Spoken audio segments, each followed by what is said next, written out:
When a cargo ship struck Baltimore's Francis Scott Key Bridge in March, of course, there were economic repercussions. But 6 men died in the bridge's collapse, and they were migrant workers originally from Guatemala, Honduras, El Salvador, and Mexico. Last week, a drunk driver crashed into a bus carrying 53 migrant farm workers in Florida. 8 people were killed.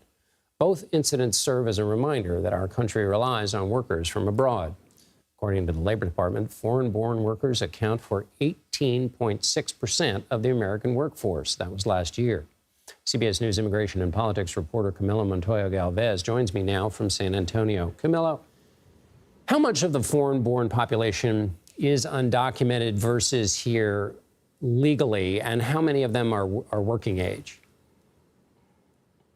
Good evening, John. In 2022, the foreign-born population here in the U.S. stood at over 46 million. That's roughly 14% of the overall U.S. population here, according to the Census Bureau. And 77%, or 3/4 of that foreign-born population, is working age between the ages of 18 and 64.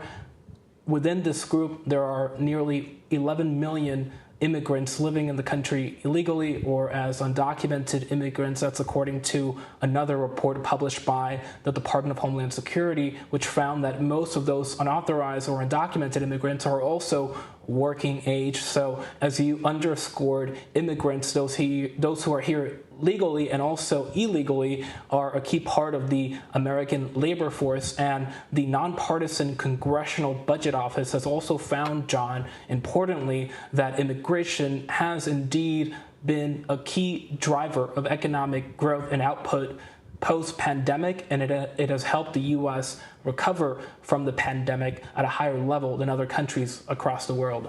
So in generating that economic activity, what kinds of industries are relying on this immigrant labor?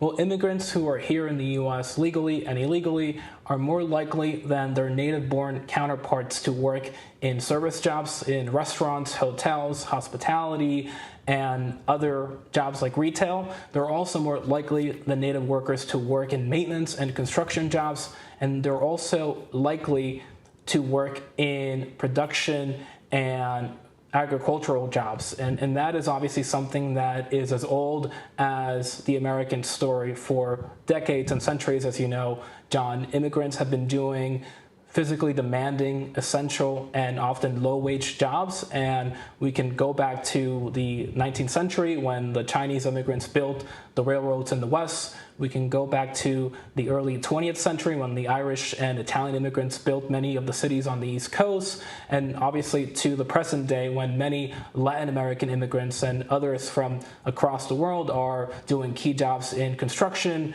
restaurants, hotels, and obviously agriculture. And that trend, I think, will continue for the foreseeable future.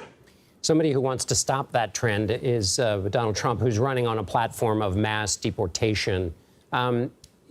Setting aside for a moment the legal questions that would engage, give us some sense of the economic repercussions if there were to be an effort at intentional mass deportation. How would it affect this workforce we've been talking about?